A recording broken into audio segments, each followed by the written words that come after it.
Hello everyone, कैसे हो आप सब। आई होप आप सब अच्छे होंगे और अच्छे से एग्ज़ाम्स की तैयारी कर रहे होंगे। हमारे चैनल लता शिक्षण संस्थान में आप सबका बहुत बहुत स्वागत है। आज मैं आप लोगों के बीच झारखंड से रिलेटेड झारखंड जीके का प्रैक्टिस सेट लेकर आई हूँ। सभी को पता है, आप सबको भी पता है कि एग्ज़ाम बहुत ही नज़दीक है, यानी कि 12 सितंबर को जेपीएससी की एग्ज़ाम होने वाली है। तो अभी से ही हम लोगों को तैयारी कर देना चाहिए और बहुत ही ज़्यादा मेहनत करना चाहिए, यानी कि प्रैक्टिस सेट ज़्यादा से ज़्यादा करना चाहिए। उससे क्या होगा कि तैयारी अच्छे से हो पाएगा। अभी थ्योरी पढ़ने से कोई फ़ायदा है नहीं, इसीलिए ज़्यादा से ज़्यादा प्रैक्टिस सेट ही कीजिए। तो चलिए अब हम लोग समय का बचत करते हुए क्लास को स्टार्ट करते हैं। आज का हमारा सेशन क्या है, झारखंड जीके प्रैक्टिस सेट 9, यानी कि इससे पहले भी मैं कई प्रैक्टिस सेट करवा चुकी हूँ। अगर आप हमारे चैनल पे नहीं देखें तो देख सकते हैं जाकर, क्योंकि बहुत ही ज़्यादा इम्पोर्टेंट क्वेश्चन है। और झारखंड के जेपीएससी एग्ज़ाम में पेपर 2 में केवल सिर्फ पेपर 2 में ही 100 क्वेश्चन जो है वो झारखंड से ही रहेगा, इसलिए झारखंड पे फोकस करना बहुत ही ज़रूरी है। फर्स्ट क्वेश्चन है हमारा, क्वेश्चन नंबर 1, निम्न में से किस ग्रंथ में झारखंड को कुक्कुट या कुक्कुट देश कहा गया है। यानी क्या कर रहा है कि झारखंड को कौन से ग्रंथ में कुक्कुट या तो फिर कुक्कुट देश कहा गया है। तो कौन से ग्रंथ में कहा गया है, इसमें ऑप्शन है आपके पास 4, आपको चूज करके करेक्ट आंसर बताना है। ऑप्शन ए है विष्णु पुराण, ऑप्शन बी संस्कृत साहित्य, ऑप्शन सी कौटिल्य का अर्थशास्त्र, ऑप्शन डी इनमें से कोई नहीं। तो इसका राइट आंसर क्या हो जाएगा, इसका करेक्ट आंसर हो जाएगा option number C is right answer, यानी कि कौटिल्य के अर्थशास्त्र में झारखंड को क्या कहा गया है, कुक्कुट कहा गया है या तो फिर कुक्कुट देश। ठीक है, क्या कहा गया, कुक्कुट या कुक्कुट देश कहा गया है कौटिल्य के अर्थशास्त्र में।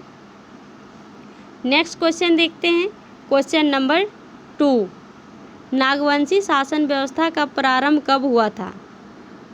नागवंशी शासन व्यवस्था जो है इसका प्रारंभ कब हुआ था। ऑप्शन ए प्रथम शताब्दी, ऑप्शन बी चौथी शताब्दी, ऑप्शन सी 7वीं शताब्दी, ऑप्शन डी 9वीं शताब्दी। तो इसका राइट आंसर हो जाएगा option number A is right answer, यानी कि प्रथम शताब्दी में नागवंशी शासन की शुरुआत हुई। अब प्रथम शताब्दी तो ईस्वी भी अगर कभी पूछ दिया जाए, कोई एग्जाम में ईस्वी में पूछा जा चुका है, तो ईस्वी भी आप ज़रूर से याद रखेंगे। तो कौन से ईस्वी में, 64 ईस्वी में नागवंशी शासन व्यवस्था की स्थापना हुई। कब, 64वीं ईस्वी में। Next question, question number 3, Manjhi Pargana शासन व्यवस्था में कौन पुलिस की भांति कार्य करता है। क्या कह रहा है, मांझी शासन व्यवस्था जो होता है इसमें पुलिस की तरह कौन काम करता है। ऑप्शन ए चौकीदार, ऑप्शन बी गुड़ेत, ऑप्शन सी लाशें टंगोय, ऑप्शन डी जोग प्राणी। तो इसका राइट आंसर क्या होगा, इसका राइट आंसर हो जाएगा option number A is right answer, यानी कि चौकीदार जो होता है वो मांझी परगना शासन व्यवस्था में पुलिस की भांति कार्य करता है। अब मांझी परगना शासन व्यवस्था किसकी शासन व्यवस्था है, कौन सी जनजाति की, तो वह है संथाल जनजाति की शासन व्यवस्था है। मांझी परगना शासन व्यवस्था किसकी है, संथाल जनजाति की है। नेक्स्ट क्वेश्चन, क्वेश्चन नंबर 4, निम्न में से कौन महतो के पंचायती आदेशों को लोगों तक पहुंचाने का काम करता है। क्या कर रहा है, कह रहा है कि महतो ने जो आदेश दिया पंचायत में, उनके आदेशों का लोगों तक यानी कि आम जनता तक पहुंचाने का कार्य कौन करता है। ऑप्शन ए मांझी, ऑप्शन बी पाहन, ऑप्शन सी पनभरा, ऑप्शन डी मानकी। तो इसका राइट आंसर हो जाएगा option number A is right answer, यानी कि मांझी करता है महतो के पंचायती आदेशों का लोगों तक पहुंचाने का कार्य करता है। अब महतो का ये कौन होगा, ये पहुंचाने का काम मांझी करता है, तो महतो का मांझी जो होता है ये सहायक होता है, हेल्पर होता है। क्या होता है, यह उसका हेल्पर होता है। नेक्स्ट क्वेश्चन, क्वेश्चन नंबर 5, ढोकलो सोहर शासन व्यवस्था में खूंट का अध्यक्ष क्या कहलाता है। यहाँ ढोकलो होगा, टाइपिंग मिस्टेक है। ढोकलो शौहर शासन व्यवस्था में खूंट का अध्यक्ष क्या कहलाता है? ऑप्शन ए खड़िया घाट, ऑप्शन बी खूंट दीवान, ऑप्शन सी खुटकट्टीदार, ऑप्शन डी खूंट पाहन। तो इसका राइट आंसर हो जाएगा option number A is right answer, यानी कि खड़िया घाट जो होता है वो ढोकलो शहर शासन व्यवस्था में खूंट का अध्यक्ष होता है। Next question, question number 6, Hijla मेला किस नदी के किनारे लगता है? Option A Subarnarekha, option B Kharkai, option C Damodar, option D Mayurakshi. तो हिजला मेला जो है कहाँ लगता है? तो इसका राइट आंसर हो जाएगा option number D is right answer, यानी कि म्यूराक्षी नदी के किनारे हिजला मेला लगता है। अब ये कहाँ है, कहाँ लगता है हिजला मेला, कौन से डिस्ट्रिक्ट में? अगर डिस्ट्रिक्ट पूछ दिया जाए तो दुमका में लगता है। कहाँ लगता है? दुमका में लगता है म्यूराक्षी नदी के किनारे Hijla Mela. Next question, question number 7, Usri जलप्रपात किस जिले में स्थित है? Option A Bokaro, option B Dhanbad, option C Hazaribagh, option D Giridih. तो इसका राइट आंसर क्या होगा?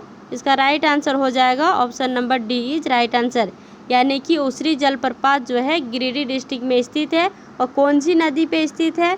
तो यह उसरी नदी पर ही स्थित है। कौन सी नदी?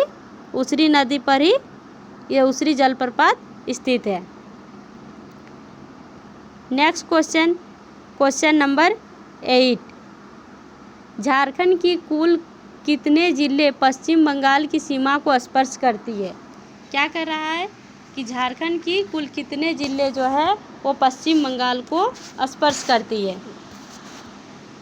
ये क्वेश्चन जो है बहुत ही इम्पोर्टेंट है, बहुत ही इम्पोर्टेंट है ये क्वेश्चन।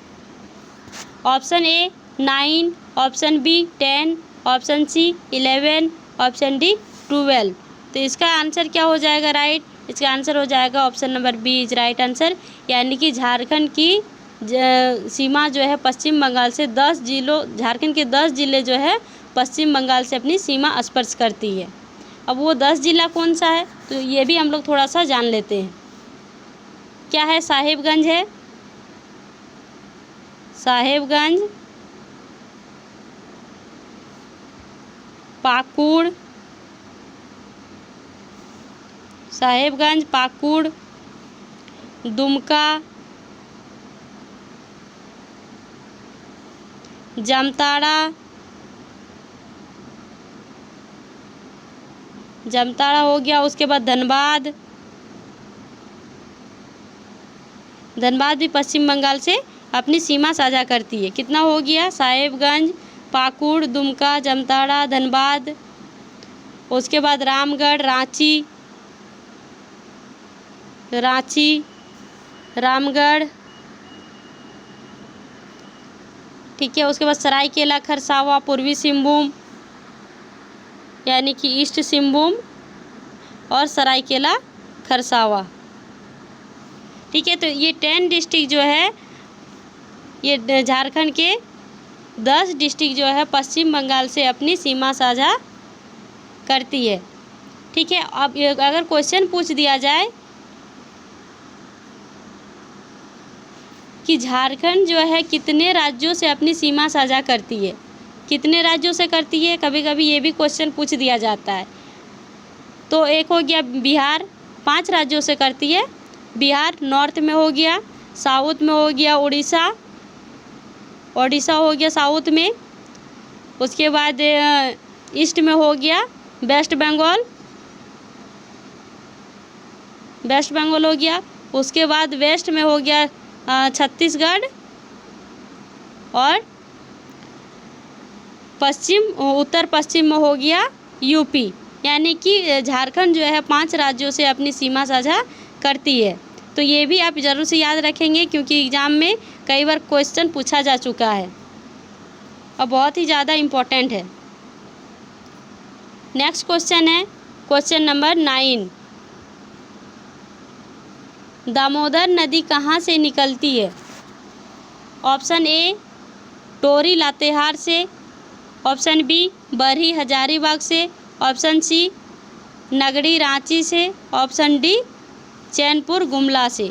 तो कहाँ से निकलती है दामोदर नदी?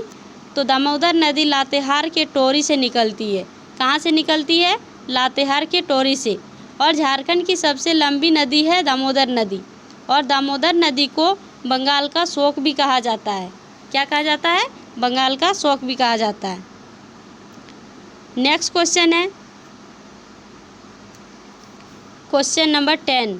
झारखंड में मैग्नीज किस किस्म की चट्टानों से प्राप्त होती है? कौन सी किस्म के चट्टान से मैग्नीज प्राप्त होता है? Option A Dharwad, option B Gondwana, option C Archaean, option D Cuddapah. तो इसका राइट आंसर क्या हो जाएगा? इसका राइट आंसर हो जाएगा option number A is right answer, यानी कि धारवाड़ किस्म के चट्टान से मैग्नीज प्राप्त होता है झारखंड में। Next question number 11। झारखंड में Tata iron and steel company की स्थापना कब हुई? क्या पूछ रहा है? Tata iron and steel company यानी टिस्को की स्थापना कब हुई? Option A 1905, option B 1907, option C 1906, option D 1908। तो इसका राइट आंसर क्या हो जाएगा? Option number B is right answer, यानी कि 1907 ईस्वी में Tata iron and steel company की स्थापना हुई। नेक्स्ट क्वेश्चन, और ये है आज का लास्ट क्वेश्चन नंबर 12। झारखंड राज्य में कहाँ साइंस सिटी की स्थापना की जा रही है? किसकी स्थापना? साइंस सिटी की स्थापना। Option A Jamshedpur, option B Ranchi, option C Bokaro, option D Hazaribagh. तो इसका राइट आंसर क्या हो जाएगा? Option B is right answer, यानी कि रांची में साइंस सिटी की स्थापना की जा रही है। तो ये रहा आज का हमारा क्लास कैसा लगा आप हमें कमेंट करके ज़रूर से बताइएगा। और इसी तरह से हमारे चैनल में झारखंड की सभी तरह की एग्ज़ाम्स की तैयारी करने के लिए हमारे चैनल से जुड़िए और जुड़ करके तैयारी को बेहतर कीजिए। आज के लिए क्लास यहीं तक रखते हैं, तब तक के लिए thank you, bye bye, take care.